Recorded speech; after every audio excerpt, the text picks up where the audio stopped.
It's my pleasure to go through the 2016-17 budget for the fire department. We'll start off a little bit about some of the services that we provide. Of course, we provide fire and rescue services and emergency medical services. We're the ones that run all the little white ambulances around town all the time. We do fire prevention. In our fire prevention division, we do several things, one of which is the inspection of current businesses and also plans review for future development as well. We do public education activities, as well as I have a division that does emergency management for the entire city. We do this with 200 sworn personnel and 7 civilian personnel. And all of our fire rescue and EMS activities are done at 7 fire stations. And this map right here illustrates the areas that those fire stations are at, all 7 of them. In 2015, we ran 18,393 responses.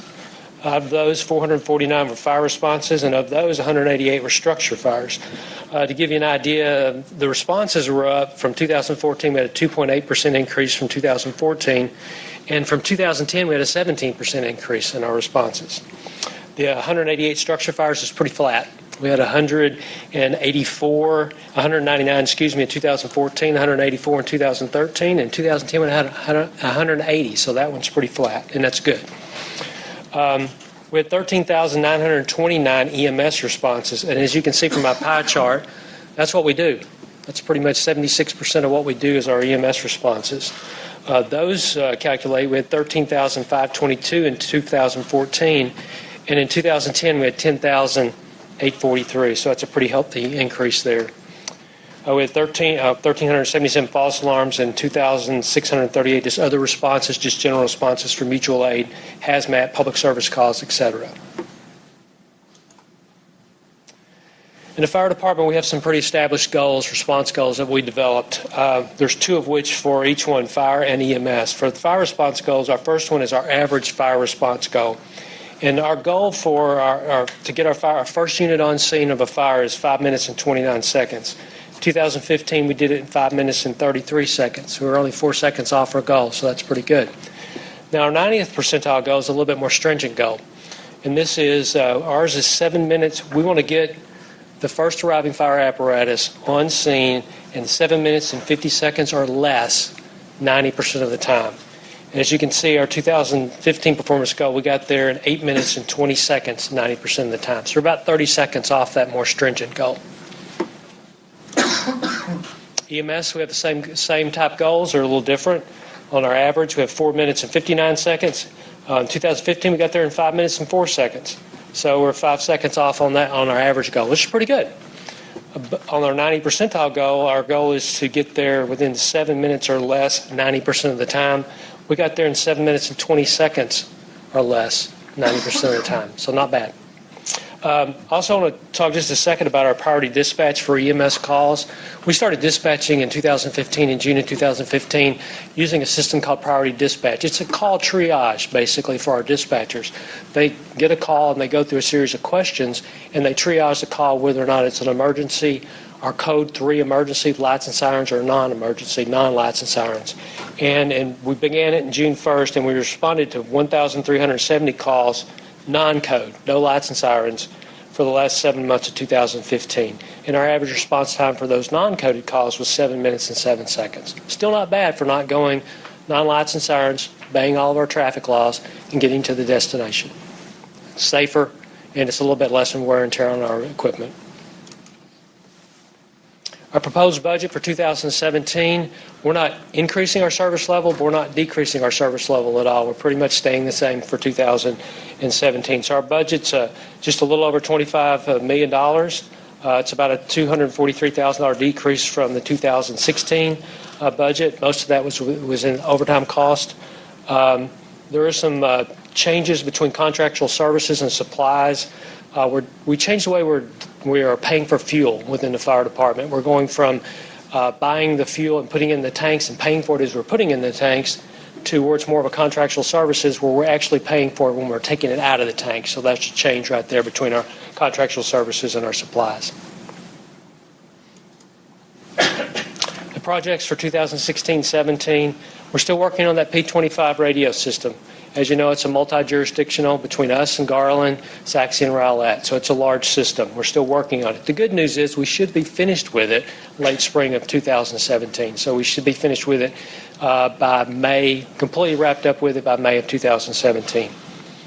We're working with the police department on computer-aided dispatch system. This is a project that's led by the Mesquite Police Department, but we have our section of it as well because it is our dispatch center as well that dispatches fire and EMS. We're working with IT. This is actually a project that's led by IT, and we're replacing all our mobile data computers in all of our fire engines, EMS, and also patrol cars and PD. So that's a big project as well. We're also working with Richard's Group. You heard a little bit about Develop 21 and InterGov. It's a citywide initiative for our development. It's a complete overhaul of our software programs for development. It also affects our inspection division and our plans review division in the fire department. So it involves 8 departments, and we're heavily involved in the fire department in that project as well. We're going to be bringing to you a new fire code this fall, and that's a joint effort between building inspection and updating all of our codes in the city of Mesquite. We'll be remounting 2 ambulances. We're going for something like that. Something looks more like that with our remount program, which has been very successful for us. And on your agenda today is a remount, or actually a replacement of 1 brush truck. We moved that up to this year to get it approved because Ford is changing all their chassis for the 2017 year, and we wanted to get on the list early so we could actually replace it next year, get it replaced. And to do that, we need to get on the list. But we're going from that actually is the one we're replacing to something very similar to that. Some of the challenges for the fire department. Our first one is an aging workforce. 37% of our certified firefighters are eligible for retirement. It means they have 20 or more years in service. 10% have 30 or more years of service. So our firefighters are actually working longer. You see, deal with the Maltese crosses there. Each one of those represents 5 years. I have a lot of employees that are walking around with a lot of Maltese crosses on their sleeves, which is a good thing. And one thing, they know what they're doing. They've been doing it long enough. They're very good at what they do. So we have a very good and efficient fire department.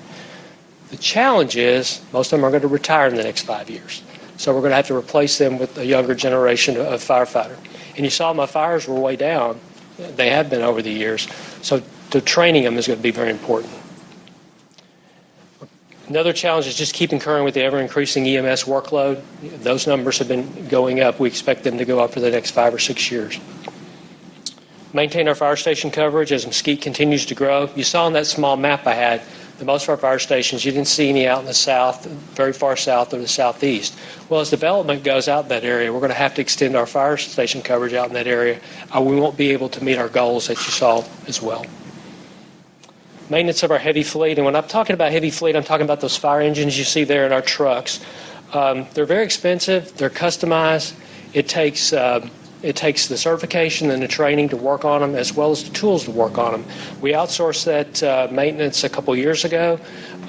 We're getting better. I think we're getting better service for our preventive maintenance doing that, but we're still having to wait a long time for parts, and that's a challenge for us. Keeping those big apparatus in service and getting them maintained in a quick way. We also need to update our training facilities. We do have training facilities located at City Lake Park. They're inadequate for our needs as far as our department goes. It's small. Right now we're going to Garland for our live fire training, which works out pretty well, except it's kind of a long ways off. It kind of stretches our resources too far to the north if we have to get back quick for some kind of emergency. Existing station maintenance and new station construction. On station maintenance, I've got 8 buildings that need to be maintained all the time. During the recession, we kind of put off some maintenance. It's starting to catch up with us now. We're going to have to do a little bit more maintenance and basically do some remodeling in some of the fire stations. With that, talk a little bit about Station 4. We did do a feasibility study for fire station number 4. It is our fire station that's over by the rodeo. It's a 1963 structure. We wanted to know, can we basically remodel this and add on to it to make it a better functioning station? As you can see, that's it.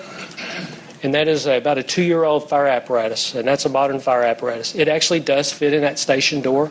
It goes in. It's actually assigned to that station. But you can kind of see some some of the problems that we're having. The modern fire apparatus doesn't go with the 1963 fire station.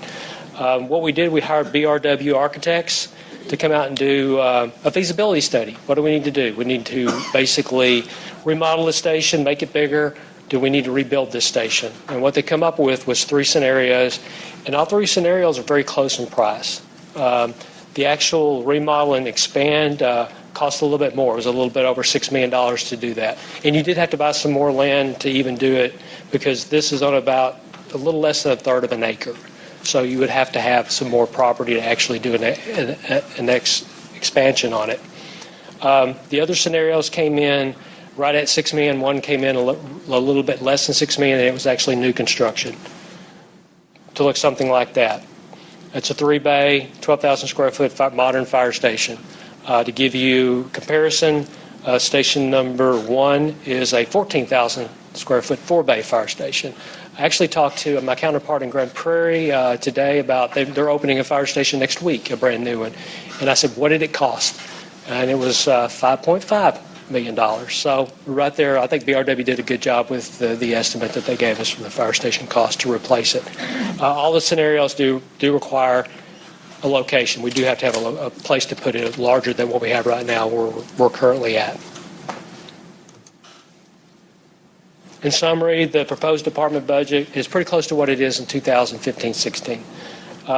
Our response goals were about 1.2% over our average response time goal for our fires, about 6.4% over our 90th percentile goal. On EMS, we're about 1.7% over our average response time goal for our EMS responses, and about 4.8% over our 90th percentile goal. Current and upcoming projects for this year is going to be 3 computer software and hardware programs, our regular vehicle replacement program, and our fire code building codes update. And we're working to address the challenges we have in an aging workforce, station coverage, and keeping current with ever-increasing EMS calls, maintenance of our heavy fleet, and our aging facilities. And with that, I'll take any questions you might have. Very good. Thank you. Hope we didn't rush you too much. No, not at all. Any questions for the chief this evening? Comments? Yes, sir. Before I forget again, well, I know you fit into that over 30-year service category, don't you? Yes, sir. I have 31 years. Congratulations. As far as Station 4, new Station 4 goes, or remodel or whatever is decided, if there is another site pick, do you have some sites in mind? I mean, I'm not asking you to tell me where they are, but I mean, have you looked at other sites in that general vicinity over there? Yes, sir. We looked at 2 others, actually looked at about 3 other sites in that general vicinity. It does need to stay in that general vicinity. Right. But we did look at some sites that would be suitable to put the fire station. BRW took a look at them and basically gave us some cost estimates based on those sites. Yeah, okay. You know, just throwing my opinion out there on it, I think that we'd be better off in the long run to go ahead and replace it rather than remodel it, especially with the cost estimates being roughly the same, and we'd need more land anyway, so we might as well go with the new site. You know, I've seen some fire stations going up lately. A lot of new ones in Dallas and some other cities, and some of them look kind of retro. Some of them look real modern looking, and so I'm excited to see what kind of design they come up with on this if we do it in the next 11 months, 8 months. Actually, the BRW architects actually do Dallas. They've done some of the design work for the Dallas Fire Department. They were really excited about the actual design of the current station, believe it or not. They have a term for it, the history behind it, when it was built. Mid-century modern, I think is what they called it. So they kind of took a cue off of it. If you looked at that, I can go back here. If you go back and look at, they kind of took a cue off the older station on the design, and they interviewed the firefighters to find out what they liked about working there, what they didn't like about working there, and they told me they like working at that old station. And I said, well, why? And they said, it's open. It gets a lot of light in the way it's designed with the upper windows and stuff. It makes it a very nice place for them to work. So they kind of took the design cues off the old station for what they proposed as a new station as well, design of a new station. Well, I know I've seen a lot of them that seem to be kind of themed, whether it's for the neighborhood or the area that they're in or things like that. So just throwing Grand that Prairies out is a there. lighthouse. It's out by Joe Pool Lake. Yeah, And it's a lighthouse, including an anchor. yeah. They open it next week. It's interesting. Anyway, thank you for your presentation. Thank you. Thank you, Mr. Allman. I wanted to ask, my question is about the time frame that we're looking at, maybe if it's within 5 years, or your comment here about maintain station coverage as the city continues to grow, as far as a new station towards the south, and then also replacing number 4.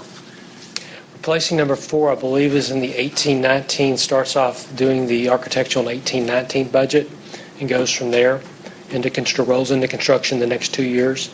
As far as construction of new fire stations and new property, we have those where we think they need to go outlined. But until development goes in those areas, there's no sense in building a fire station to serve it until we have the development there that we really need to protect. So we have the locations kind of ID'd in general, but we don't really have any property except for one. We do have property for one other fire station right now. It's over by Horn High School that we do have property for that fire station. Okay. Thank you.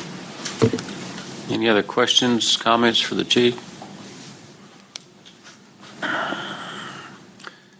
All right. Thank you, Chief Kirby. Thank you.